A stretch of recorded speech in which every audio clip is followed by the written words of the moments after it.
How's it going? It's going great for those of you watching on YouTube. Yes, these are my children's headphones. And no, I was not prepared. It's totally fine. How are you though? I'm good. Good. Good. Trying to get all Good. kinds of things done today. Yeah. I have one child home today, which is like such a solid reminder for any parents who have multiples, like when you just have one at home, it's like, wow, this is very manageable. But when you have just like I remember with my firstborn when it was just him, was like, this is very hard. And Perspective. It's a perspective it shift. is, it Yeah. is. It's a perspective shift. So my youngest is the one home today, and like he's still very much in the stage of like entertain me every second of every day. Um, so we've done a lot. We've lived a whole life already before noon, but it's it's amazing how, and I need to be a little bit more intentional about doing this with them one on one because my patience is so much better and they get like a really great version of me instead of me being like, knock it up, stop biting, stop touching each other, leave each other alone. So it's Or a good reminder. yeah, it is. You want to kick us off? Yeah. So if you're new here, this is our podcast called Enneagram Adventure. Tana and I are both IEQ 9 certified coaches with that tool through the Enneagram. There are others, but we're certified through that one. And we do this podcast every week because we love the Enneagram and we hope people find it helpful to learn a little bit more, to build self-awareness through that tool, all those sorts of things. We're really looking to build this community. So what am I missing, Tana? I don't think anything. You might listen and feel incredibly seen, incredibly triggered, or incredibly somewhere in between, which is the goal for us. So, awareness is what the goal is here. Enneagram is about your core motivation rather than your behaviors, which is why it is different from other personality assessments that you may have taken uh, in your life, like a Myers-Briggs as an example. Um, so we are now on episode 20. Not 20? not quite 20. I think this is 19, 18 or 19. Dang, I'd have to go 18 or back and 19? look. I don't think we're quite to 20 yet. Um, Yeah, close. we'll save a good one for 20. Maybe we'll have our first guest on it, episode Okay. 20. But if you've listened to one or none of these episodes up until this point, I hope you find value in it and hope you listen through to the end with us. Yes. And if you do find value, super helpful if you share, like, subscribe, all those things. Comment.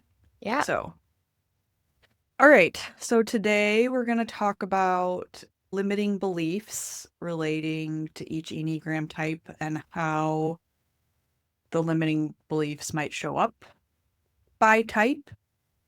What I would add to this is while we're going to kind of concentrate on this like lens through the Enneagram and we're talking through the limiting beliefs as they might show up for each type, you might have multiple of these, even if it's not associated with your specific type. That would be normal. I don't expect this has nuance, just like what we've talked about in the past, right? Like everyone is like complex, nuanced human being.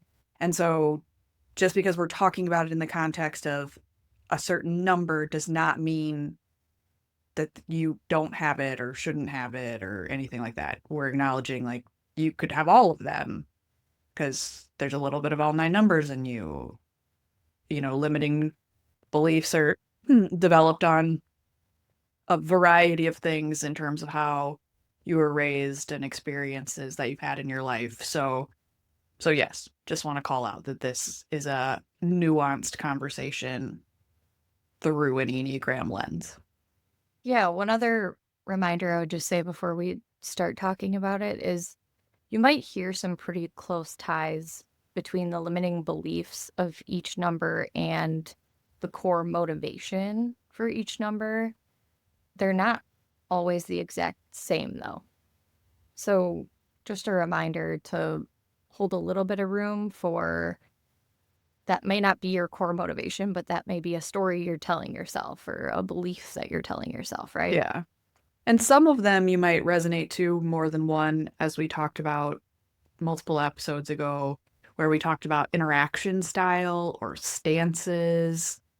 There could be things like, for example, limiting belief that feels like it belongs to all the withdrawing numbers or all the assertive numbers, for example. So, Yeah. yeah, And there's probably multiple beliefs for each. I mean, there yeah, is. there You think definitely of is. all of the things you tell yourself about yourself in a day. There's many things that you're telling yourself. Um, so just I think the goal for today is to recognize one or a couple of them by each number and talk through something that's a little bit more productive and how you can reframe the thought. Yeah, yeah. The overcoming. The Yeah. yeah. And the goal is to stay on topic. That's the test. That's the test. I'm Can we crushing. stay on topic today? I am crushing a limiting belief that we can't stay on topic. Yes. We're just We can. we can. You're just gonna have to go on this journey with us. We might get a little windy. So if we just go in order today, just for the sake of organization and the attempt to stay on topic, if we think about the Enneagram 1, the motivation around perfection, being perfect, showing up as perfect, and that being born out of this place, right, of in order for me to be loved and accepted, I have to be perfect. The things I produce need to be perfect. That sort of idea. I think just in that alone, you can hear a whole bunch of limiting beliefs related to perfectionism. And you have a closer tie to one than I do in terms of if we look at like the scoring across all 9 numbers. If you go back to tri type, Tana is an acts like a 1 in her tri type. So a little perfectionism could come through in there. But I think about it in limiting beliefs of like, this would be like I can't show up to said event if I'm not perfect. I can't speak on the topic unless I'm perfect. The preparation is perfect, the materials are perfect. It could be, as you and I are like diving off the deep end in terms of releasing a podcast and showing up on multiple social media platforms, there could be people who are suffering from the limiting belief of like the content isn't perfect. I can't possibly put this out because there's a mistake or I said Yeah. or whatever, right? What Mhm. would you add to the one limiting beliefs? I would add it kind of comes through for me in I don't deserve if I don't do, the perfect thing. So one of my one of my good friends makes fun of me for this because I'll not buy myself something or like reward myself with something unless I feel I've earned or deserving of it. So it's a little like I can't go to bed until my kitchen is completely put together and my counters are wiped off and everything is where it needs to be, right? But that's just the beginning thought. And then the back half is the I don't deserve because I didn't do that thing or that thing wasn't perfect. Yeah. Um, so it has certainly a tie of deserving for me over the not being perfect. It's more of like an earned thing Yeah. that comes through. I think the idea of something being earned can show up, that limiting belief of earning can show up a little bit nuanced and a little different through um, maybe all the numbers, but I can think of a few where the earning could be a thing. Mhm, But to your point in the one, right? It's the I can't have fun until mhm, all of this is done. It's like I'm not, there's this believing to your point of deserving with the one, right? Of like, I'm not allowed to if all these things. I've heard ones mhm, talk about if my list isn't complete, I can't do XYZ. I think that's the definition of a limiting belief. One, you're the only one stopping you. Who's going to know whether yeah, the list is done? Only you. There's not a right. there's not like a thing. And I'm not trying to say don't be accountable to the things that you need to get done to like live your life and be a responsible human. But what I'm saying is where can you allow yourself grace for the things that maybe actually don't matter? Mm, Does it matter if you sit on the couch and watch a show when the lawn needs to be mowed? Like, eh, probably not. Grass still gonna be there tomorrow. mhm. Yeah, I think a good reframe for one that's kind of stuck in that limiting belief is if somehow they can separate the feeling of worth from the thing that they feel like they need to get done. Yeah. It's almost like they place such a high value on that thing that it's tied to them personally. So maybe it's worth asking yourself a few questions to reframe the thought of what will happen if I don't? What really happens that impacts you or someone negatively if the grass isn't mowed until the next day? So maybe that's the start of the reframe for the one is separating themselves from the whatever currency and worth that they've tied to the list or the thing that is on the list to try to step away and value themselves for who they are and not what they can accomplish in a day. Yeah. I think too, for ones, what I'm hearing a little bit as you talk through that too, and that is the it is learning to let it go, but it's also letting go of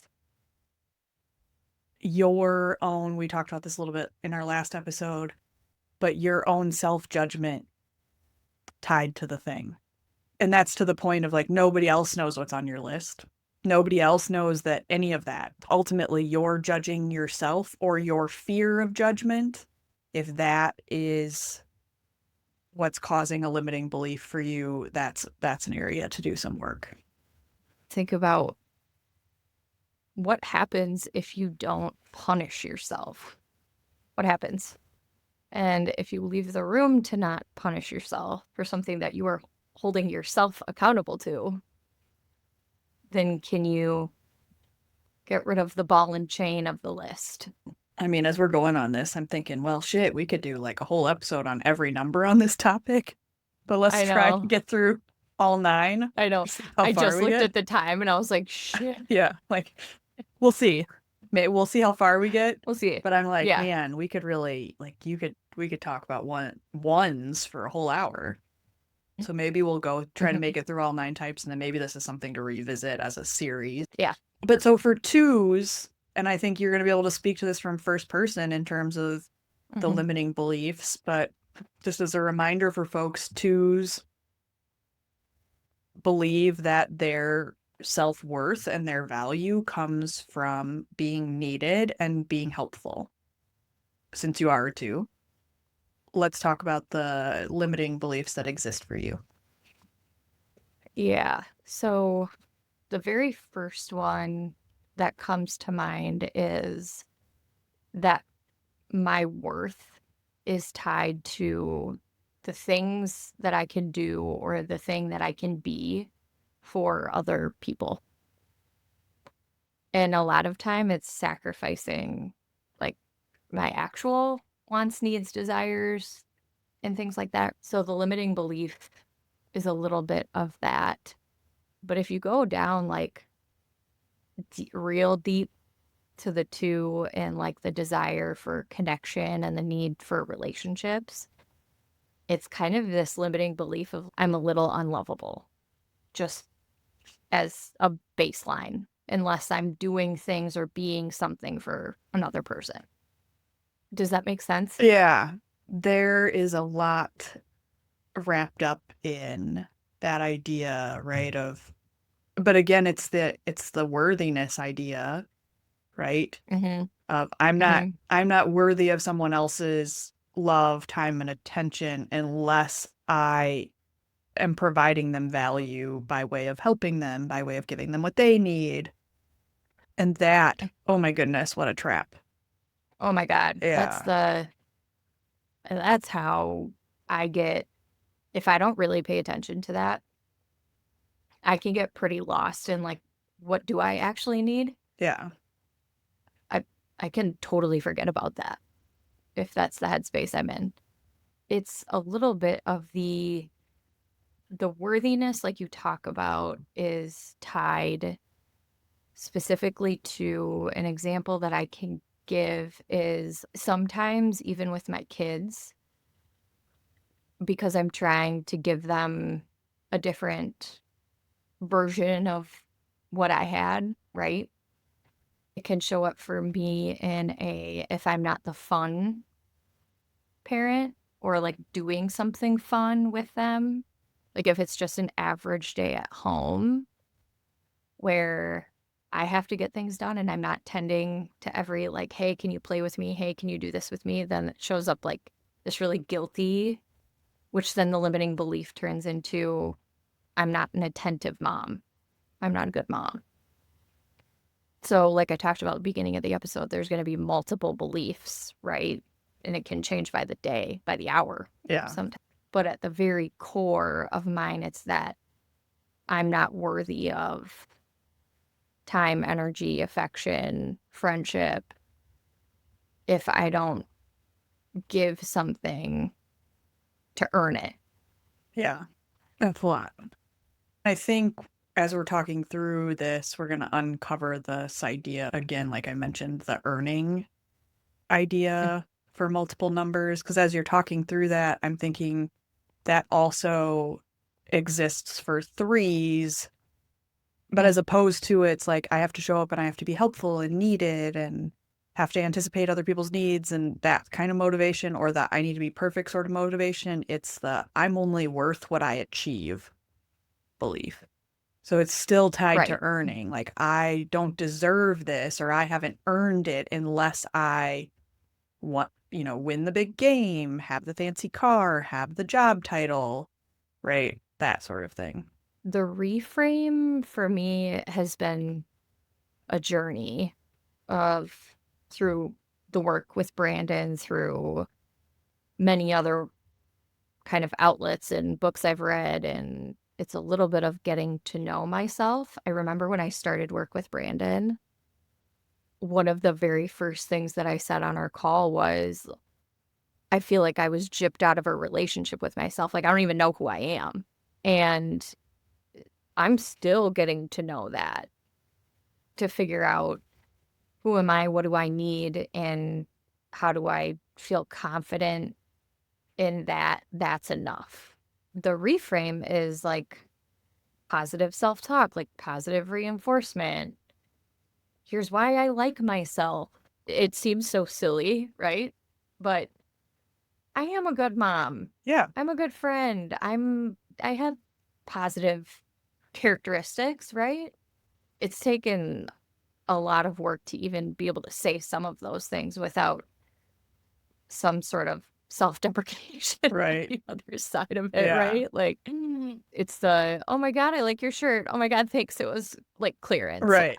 Like, please don't judge me for buying a new shirt. Please don't judge me. Please don't judge me. It was super cheap." Oh, isn't that crazy though? Like all of the little things that we do rather than just like accepting a compliment. We talked about this though too in the last Yeah. episode where I'm like, I don't believe it when somebody gives it like Yeah. whatever. It's the same idea, right? Of like, Yeah. I have to like qualify this somehow. There's a lot of reframe I have to do just to be in touch with myself. Like, the reframe work is just being in tune with me. Yeah. When I think, when we think about it for threes, it's that, but it's also the how can they reframe also, well, reframe's not quite the right way to put that?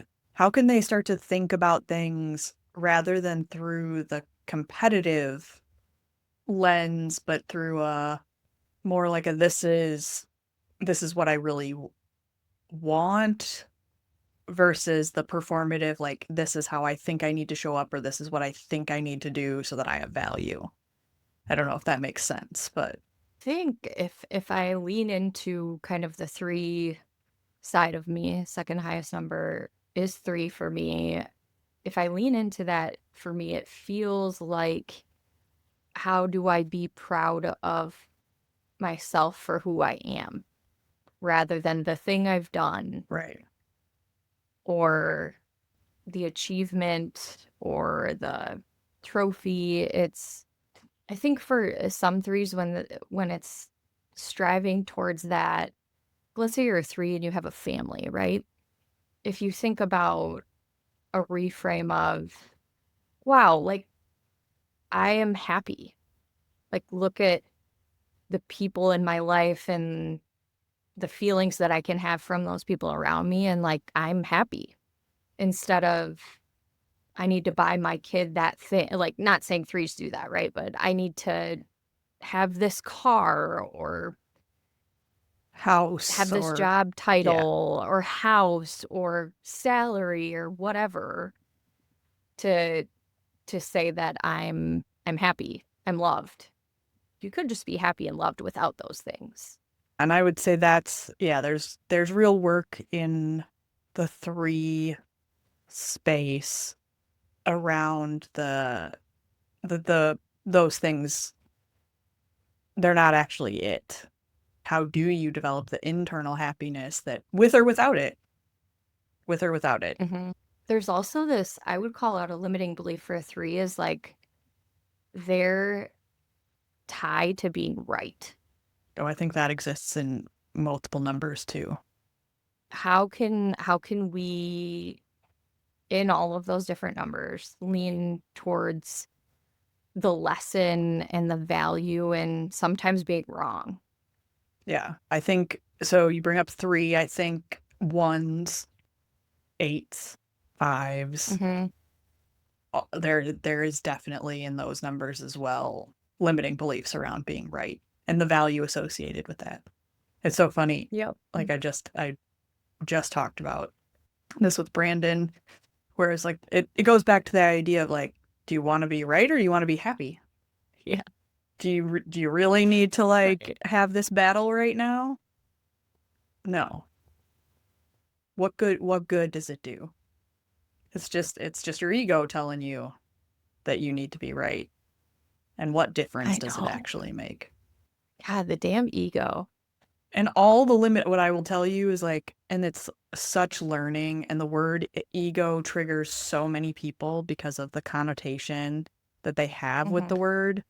And you and I've talked about it on the podcast before. Like when you and I talk about ego, we're talking about this protective mechanism that every person has in them. That's really what the ego Hmm. is, how it was developed. And but in its desire to keep you safe, it creates all these limits. And even if you think about like the egomaniac, right? Like the person who is the stereotypical feeding their ego sort of situation, all of that is still protection. That person is trying to protect themselves from getting hurt in some way, and they're doing it with bravado or the car or the house or the whatever it is. And I'm not trying to pick on threes in this, but just the example of like it's still protection in that case. 4. So fours limiting beliefs are all tied up in the idea around uniqueness, that unless they are different, special, unique, they don't bring any value. That's where the motivation is driven from. And so it could look like, I have to reject this thing because if I don't, then I'm not special and blah, blah, blah. It can be around, they have a lot of belief around, I think everybody has like can have a scarcity, limiting beliefs tied to scarcity. But for fours, they have this belief that everyone has something and it's missing from them, right? Like the whole world is walking around and they have something inside of them that the four doesn't have. And That might be the only part of four that resonates with me, but like everyone has their shit together except me. yeah. And they walk around in that with that limiting belief. So sometimes it can cause them and to double down on that I'm special, I'm unique, I'm different because of my missing piece, which again is the ego covering for that, trying to be like, see, you don't need what the rest of the world has, even though you feel like it's Hmm. missing from you. Yeah, I think I'm kind of in this journey with the I need to be more for where I'm like, I have like these rose-colored glasses for fours. Like, I'm like, are there like, is the immense weight of feelings a limiting belief for them? And I'm like, no, like you have your feeling.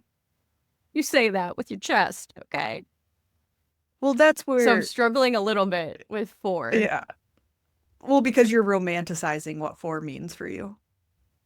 Yeah. Yeah. Yeah, that's fair. Yes. That's Yeah. the same way I romanticize seven for me. Yeah. But I think on the four topic, and I mentioned this in our last podcast, some fours believe they are their feelings. I feel, therefore I am. It's the same way that fives are, I think, therefore I am. But for fours, it's the I am my feelings. I feel sad, I am sad. And that's not actually true. Like you manifest that in yourself. It's you can feel sad and not attach your identity to it. Right. It's the thought to maybe move from that is I'm not I'm not attaching myself to it. It's when you hear if anybody does meditation where they're like acknowledge and let it pass through, right? Like instead of jumping in, strapping in, getting your seatbelt on, like we're riding this feeling all the way through. It's more of like a recognition and a wave. Like, Yeah. It's the there you are. yeah, how can you observe the feelings and not get attached to them? It's the attachment to everything that keeps us stuck. I'm going to try not to go off topic, but that's the issue with everything. It's the clinging to or not willing to move forward because of something from the past or whatever that literally keeps us stuck in these loops and these patterns and these limiting beliefs. Some of this is to that point, how do you observe it and let it pass and be like, is that still true for me? Question it. Is that like, do I still need to believe this thing? Does the force need to believe they are their feelings? That, Well, yeah, attachment, if it lingers, can become a belief, yeah, right? Like that's kind of how we develop a like if you think of the word belief for what it would be defined as,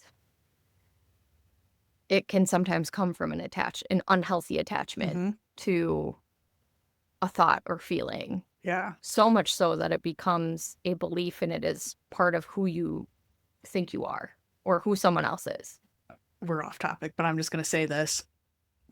I coached with this. So I went through a coaching certification in 2019, and the woman who taught the certification, one of the things that was like standout has stuck with me from that was this idea. Like she talked a lot about beliefs, and sometimes if you reframe a belief into a decision, it can make it easier for you to let it go. Because you can ask yourself, well, when did I decide that? When did I decide that? When did I decide? Let's just dive into five. When did I decide that my value was attached to what I know? When did I decide that? Oh, well, I was like, I don't know, five when I decided that. I can change my mind. I can make a different decision. Whereas if I put it through the lens of I believe my value is tied to what I know and the information that I can regurgitate for other people, and that's what I believe about myself, it's harder to let that go than if I think about it as, oh, I can just make a new decision. So we'll just transfer right over to 5 in that, with that note. Yeah. So, as the resident 5, what are your limiting beliefs? I have a list. I don't know how many of them are all five related, but that I constantly work through.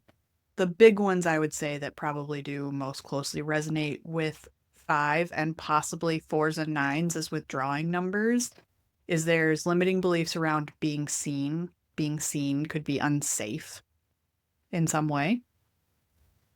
That's a big one. And then also the that my value is attached to the knowledge and information that I hold and provide. So I think both of those. I think the other limiting belief I have is that I could always know more. This is a big issue in terms of lots of things that I've done throughout my life where I haven't taken it to the next step. I haven't done the next thing because I'm not an expert in said thing. I don't know enough. Well, it's not possible. This is like the reconciliation, right? It's not possible to ever know all of the things. So, how do you just take action on what you do know? How do you take action and figure it out as you go along? Like, you don't have to have a plan the whole time. Yeah. Okay. So, what is an example recently of you not needing to know the thing before you, or not know the plan? In some ways, this like podcast content space is a little bit of that. Like, I'm not an expert compared to lots of people in this. How do I just learn as we go along, right? How do I figure it out? Like, oh, we recorded that podcast and there was like a weird sound in the background. Like, okay, how do I learn how to fix that? And it's so funny. So we're recording this. Tan and I mentioned Brandon. We should give ourselves like a reward if we make it through an episode and don't mention him. But I had a session with him before we recorded this today. So it's like fresh in my mind. But one of the things we talked about, again, to the point of attachment and non attachment, is allowing the I don't know. The I don't know creates this space and flexibility to find out, to be creative, to make something new. And so, how can I not have to know? How can the I don't know be like a beautiful place to start from to figure out whatever's coming next? So, I think that kind of sort of answers your question. I don't know if it's the perfect example of not knowing something, but it is like we started this thing. We're like, we're just going to figure it out as we go. And hopefully some people resonate with that and come along for the ride with us. I think I've seen you sometimes at your best when the answer is I don't know. Like when we are in a room trying to like solve for, okay, I think this is what's happening. Could it be like, it's kind of like the feeling I have is like I am Miss Frizzle and I am on a school bus and you're a brain. All right, class, we're gonna go into Holly's brain today. Yeah. I could have sang like 6 songs, by the way, up until this point, but I haven't. I would like to give myself an award for exercising control. I think I haven't sang on like 3 podcasts now, so Maybe more than that. I'm growing. Yeah. I'm growing, but I've seen you at your best when we're in a room and you're like, well, what about? And, or you literally say, yeah, I don't know. And then we like get out the whiteboard markers and Here's I'm on the magic school bus. okay, we're gonna solve this problem. Yeah. Yeah. Yeah. Yeah, it is look like I told somebody I had an experience in college and I'm not gonna like go through the whole experience. But during that time, I had this thing in my brain, like anybody who's seen, I forget which Harry Potter movie it is, but where he goes to the bank, Oh, that right, yes. the goblins and the train they're like going like all over like crazy or whatever.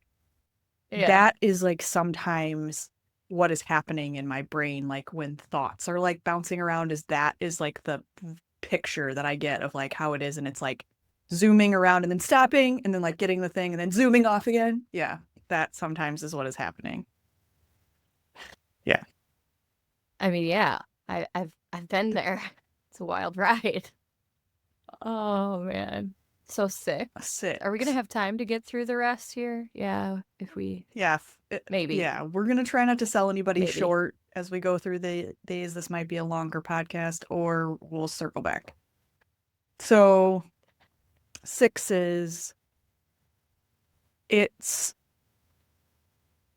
some 6s in my life. I see the limits for them a lot around the I every type has a limit related to a scarcity mindset in some way. Mm. Mhm. For 6s, it's the I have to be 100% prepared before I can do the thing. It's not unlike the 5 needing to know everything or the 1 needing to be perfect, but it can be I can't take this next step until I'm 100% prepared for it, until I've collected. It could be knowledge, it could be how they want to feel about something, it could be actual money. I have to be so prepared before I can do the thing. So that belief of not moving forward without all the pieces.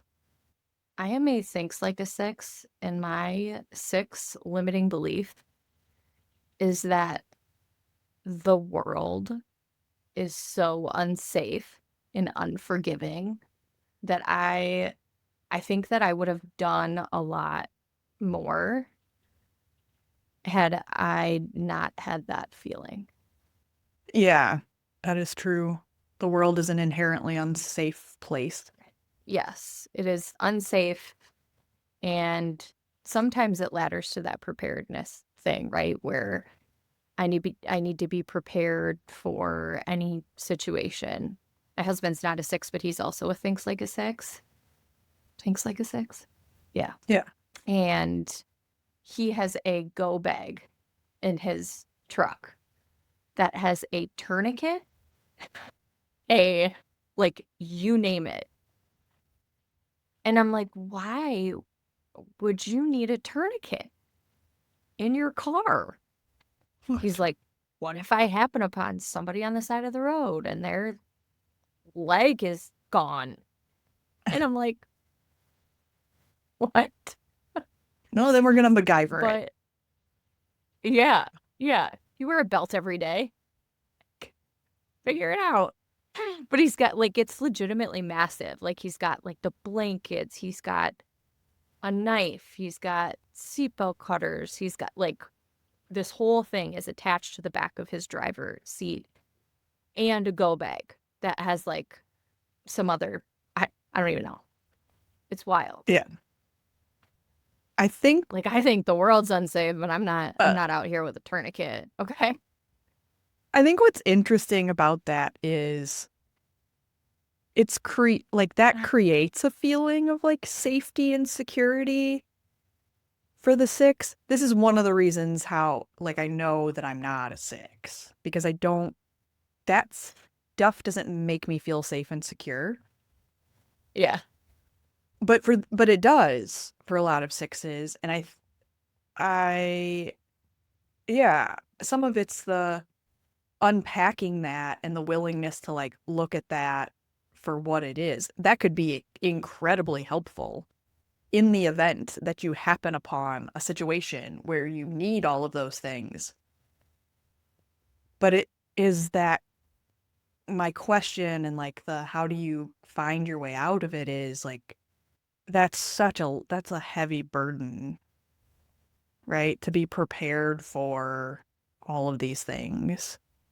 to be constantly sort of on the lookout out for the next bad thing that might happen. Yeah. Mhm. Well, and the breaking of that limiting thought might be like, do you just do without those things for a little while? Like once a week to start, right? Like if you don't have it, does it really change your day dramatic? Just to experiment with it a little bit, Right. right? Or do you commit to the thing without fully knowing? Yes, I want to give it a try. Do you like trust that sort of first instinct in yourself rather than being like, well, wait, what about this? What about this? What about this? Mm-hmm. Yeah. Because I think about it, it's even Mm-hmm. just like I have this joke with some people like, could you go to the thing and not know where the parking is? No, I can't. What if you just did? What if it was just like, we're gonna go to dinner, this is the place, and you didn't like, before you left, figure out where the parking lot was, and you just drove there? Yeah, no, that's wild. I used to live in Milwaukee, and that was one of the reasons I hated living there because you had no idea where you were going to park ever. That's like a good adventure. Oh, God, it's painful. Yeah. I mean, I think for me, it's not that, like, that's an example. It's not that every person doesn't have like a thing like that, but I think for me, through a lot of the work, right, it's well, we're gonna figure it out. Like, we're gonna Right. figure it out. Nothing is not figure outable. So, could I possibly be annoyed if I get there? Yes. Yeah, I could be annoyed. But if that's the worst that's gonna happen. Because you know what's worse than knowing where the parking is? It's getting there and not being able to park there, right? Where if you were just like, I'm gonna figure it out on my own and I like don't have this plan, No, like no, then you leave early. If it's going to be busy, you leave early. sometimes like these things do not prevent these type of situations. Like I think about that, like what's worse? Like be like, okay, I know there's a parking lot 2 blocks from XYZ or whatever. It's way worse in my mind to like Like, do I have cash? get Because if there. I have to park in another lot and it's cash only, that, Is that worth all of the energy that we would spend on it? I mean, no, it's very stressful. It's like, it's very stressful. Oof. God. At least we're laughing about it. I I think. I mean, it's crazy. It's absolutely crazy. 7. Lucky seven. Seven. Well, they still have their limiting beliefs. It's mostly around what they think they can handle. Oh yeah, from a Mm-hmm. pain Yeah. perspective, yeah. It's how much discomfort, Mm-hmm. cloudiness from like a mood perspective can they handle? Right. It's definitely Um in that. where they I mean, some of the sevens I know just consistently tell themselves like, "Yeah, I'm not gonna think about that because I can't." I'm just gonna put it just Well, yeah. what would happen if you did and gave yourself permission to feel that without immediately trying to fix it or run away from it? Fix it meaning with something to ignore it, Yeah. Something fun. a distraction. Right. It's avoidance. Yeah. It's not fixing it, it's avoidance. Right. But what would happen if you just let it be? Let the ugliness or the conflict or the be Right. And you didn't try to cover it with a joke or or defend yeah. yourself Yeah. Lighten the like mood. or run away. Sometimes I think about that in relation to the conflict. I think I mentioned this on Soul Child with conflict in my household growing up, where like the conflict would happen, but then nothing would ever be resolved from it. Like it would just get shoved under a rug somewhere, Right. but it never really goes away. It's just sort of waiting Yeah. till the next It's time. just in the background. Mm-hmm. Yeah. So what would it look like if you didn't have all the emotional dust bunnies you swept under your bed? Yeah.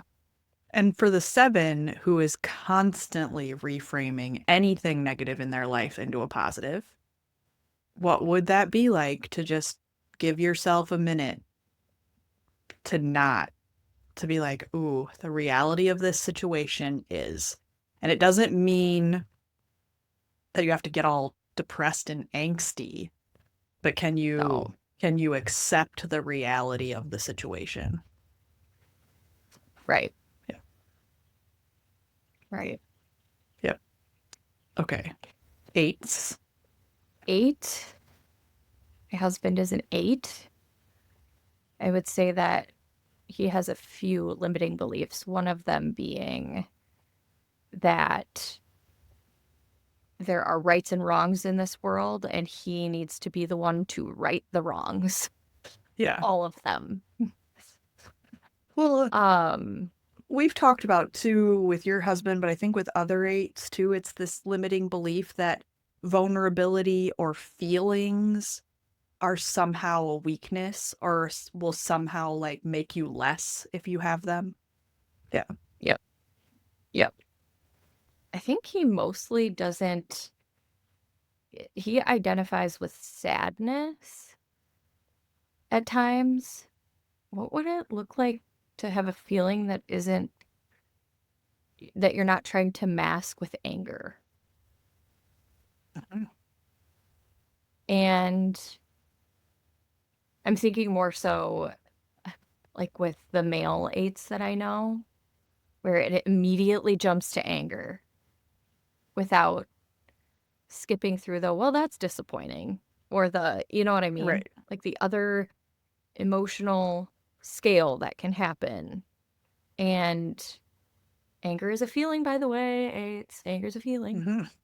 Hmm. But what would it look like if you gave a minute for the, maybe even asking yourself, like, what makes me angry about this? Because sometimes it's the feeling that's making you angry. Yeah. I don't want to feel sad. I don't want to feel disappointed. I just feel angry because that's easier. So I'm angry. Hmm. And sometimes I don't know if this is true for your husband, and I don't want to stereotype 8s in this statement, but I think in the avoidance of the other feeling and jumping to anger, often anger can be at something outside of you. I am angry at XYZ person, XYZ situation, XYZ, rather than being like, oh, looking inward or angry on behalf of someone instead of addressing like the feeling, how the thing made you feel. Like, I'm angry for you. Well, why? Let's talk about that. Like, why are you angry for this person? What perceived injustice, but what is that really the mirror for you? I Hmm. hope I'm making sense. You're definitely making sense. It's the way that I can describe that for my husband is it's usually in relation to other people. Like, I think I've talked about how sometimes he could be really hard on his brother. And it's like, I've been in moments with him where he's like super fired up. I'm like, why do you care? What does it matter if he's deciding not to go work on whatever food plot you guys need to work on? Like, what, why do you care? And it ends up being something like about him, Right. but the other person gets the wrath of the feeling with Yes. it, the anger. Yes. And I do think sometimes with the anger, it's them being able to action something because they get like the I don't want to feel this and I'm going to like do something Shove it away. to try to like shove it away or Yeah. get control of it where it's like not in my body anymore. Well, I think you just touched another limiting belief for 8s, and that's around control. Even that there is Oh yeah. belief about the things that they can control. Well, I can control that. Well, I can control that. Well, I can control that. Like, well, but Mhm. can you really? My husband gets so annoyed with me because I'm like chronically late because my time estimations are always wrong. And one would think I'd be better about that at this stage of my life with 2 kids because you like work backwards with time all the time. You're like, okay, it's 7:30 bedtime. I got to be here at this time and I'm here. We're doing this at this time. You work backwards. Yeah. Math's never been my strong suit, okay? And I'll be like, oh, I can get like all of these things done in a day, and then something spills over to like a Saturday, and I'm like, okay, I got to go to Costco or something. And he's like, today? I'm like, yeah, today. Why couldn't you have done that yesterday? Because I was doing other things. He's like, that's poor time management. I've heard it so many Yes, times. I'm right. like, you're so annoying. You're so annoying. It's just poor time management. Like, okay, accountability, please. But also, maybe it's not poor time management. Like, can we just there? Maybe it's not like. Let's just detach the judgment. Also, there, eight. Like, maybe, like, shit happens. Things come up, and we could have the best of intentions. I am as guilty of this as anyone. I once told someone, like, I think my toxic trait is that I believe I can do all the things. I believe I can learn all the things and therefore do all of the things. Yeah, This yeah. is not true. This is not true. I think It's it was not. last week or earlier. I think it was last week. Last week I was like, okay, I have to like come home, edit the podcast, do this. I'm going to get all this done. I'm going to clip out all these reels. I'm going to get all this posted. And oh, by the way, I'm going to take this online class. And I'm going to do this all Right. between the hours of 5 and 8:30 when I want to go to bed. No. It's not No, possible. no, no. He's like, he, but again, that's like a right and wrong. It's like not only a thing that he perceived I could control, right? Therefore, it's wrong. Like he does that all the time. And so they have a few limiting beliefs, and we touched on a couple ways, but 8, what does it look like if there's some gray? Right. If there's some in between of like, shit's not always going to go the way that you perceive it needs to go, or like there's a little bit of shit happens. Right. And the world isn't going to end. Yeah, but did you die Right. because I had to go to Costco? Did you die? No. No, you did not. And will this matter tomorrow? No. Mm-mm. Yeah. Uh-uh. Uh-uh. Yeah. Oh, but it will because he'll hang on to it the next time I have poor time. You remember that one time? You remember it? Also, let's just not keep score on each other. Let's just not do that, guys. Right. That's just my note to Yeah. the I world, mean, come on. which is a good way to transition to nines, peacemakers. Although I do know nines that keep score on things. So it's work for everybody. That's fair. Yeah. The nines limiting beliefs are that anything, this is a big one. It's like the opposite of the eight, right? But it's that they have any, it's similar but different. They have any control over keeping the peace. There's a limiting belief on if I don't do this, if I don't do this, if I don't do this, that will keep the peace. Actually, you don't have any control over that, like in relationships.